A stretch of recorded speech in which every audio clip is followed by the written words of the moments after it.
한국경영자총협회 등 경제 6단체가 민주당과 정의당이 입법 추진 중이죠. 일명 노란봉투법 폐기를 공식적으로 요청했습니다.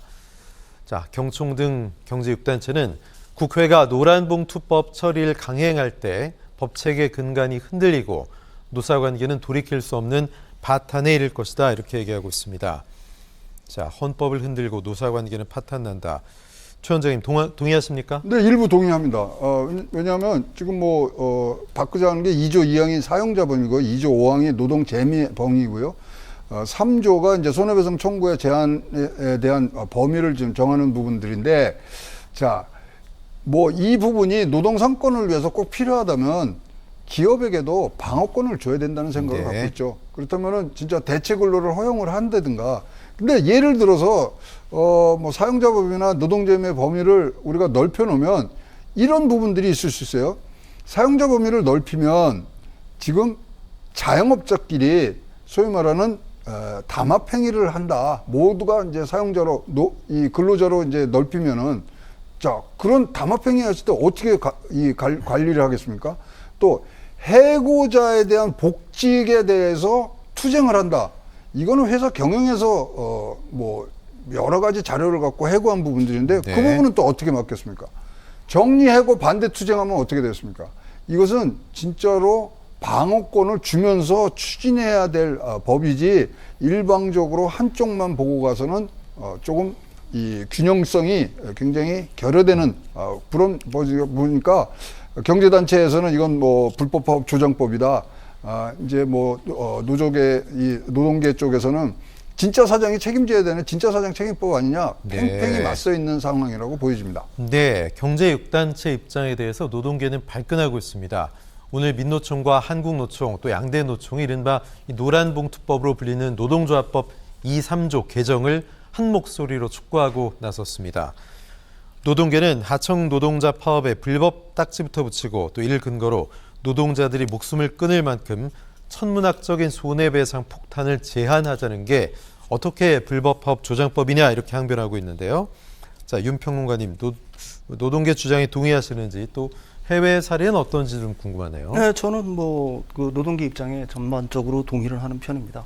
이미 그 중앙노동위원회라든지 법원에서는 판결들이 나오고 있죠. 사실 사용자의 정의를 어떻게 내릴 것이냐는 굉장히 중요한 개념입니다.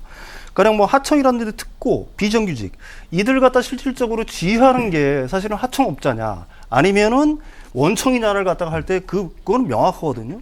지금 현재 시장이 어떻게 되어 있냐면은 돈을 주는 사람은 따로 있고요. 일을 시키는 사람은 따로 있어요. 또 일을 시키는 사람한테 또 그 돈을 주는 사람이 실제로 돈을 또 줍니다. 네. 그렇다고 그러면은 실질적으로 어떤 노동 조건을 결정을 하고 노동자를 지휘 감독하는 사람들은 사실은 원청이거든요. 네네. 근데 원청에 속하지 않는 하청이라든지 특고라든지 비정규직 같은 사람들이 원청을 대해서 파업 자체를 할 수가 없어요. 만약에 파업을 하게 되면 바로 불법이 되는 겁니다. 따라서 사용자의 어떤 정의 자체를 갖다가 일단 중앙노동위원회라든지 법원들의 어떤 판결들이 나오고 있는 것처럼 일단 확대를 해야 될 필요들이 있겠죠. 그렇다고 한다면 지금 사실은 불법 파업을 했다는 것 때문에 사람은 손해배상들을 갖다가 하고 있는 건데, 만약에 이 어떤 불법 파업이라는 것들의 범위가 조금 넓어져서 이것들이 어느 정도 합법으로 들어온다라고 하게 되면은 사실 기업들 입장에서 손해배상을 할 수 있는 것들도 조금 좀 줄어들 거고요. 지금 기업들이 사실 손해배상을 갖다가 청구하는 거는 사실 노동조합이라든지 아니면 노조원들이 이걸 감당할 수가 없는 사실은 금액입니다. 그러니까 사실 2009년부터 시작해서 제가 알기로는 지난해 8월까지 일단 노조를 아니면 노조를 상대로 기업들이 그 청구한 손해배상금이 한 2,750억 정도가 돼요. 사실 한 달 벌어서 한 달을 갖다가 사는 우리 그 열악한 어떤 노동자들이 이 돈을 갖다가 감당할 수는 없겠죠.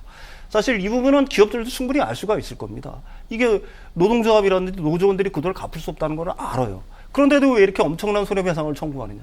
그럼 궁극적으로 노동상권을 제약하기 위해서, 노동활동을 억압하기 위해서 사실은 이런 엄청난 손해배상을 갖다 청구한다고 밖에는 볼 수가 없는 거거든요. 따라서 불법 파업에 대해서는 저는 그렇게 생각합니다. 일단 불법 파업의 범위를 갖다가 좀 좁혀서 합법 파업 범위를 좀 넓히고요. 그 다음에 거기에 대한 만약에 그래도 불법 파업이 일어난다고 하게 되면 거기는 손해배상을 해야 되겠죠. 그렇지만 손해배상 금액에 대한 어느 정도의 제한, 이런 것들은 필요하지 않느냐 이렇게 생각을 합니다. 근데 그 부분에 대해서는 조금 반대 의견이 있는데요.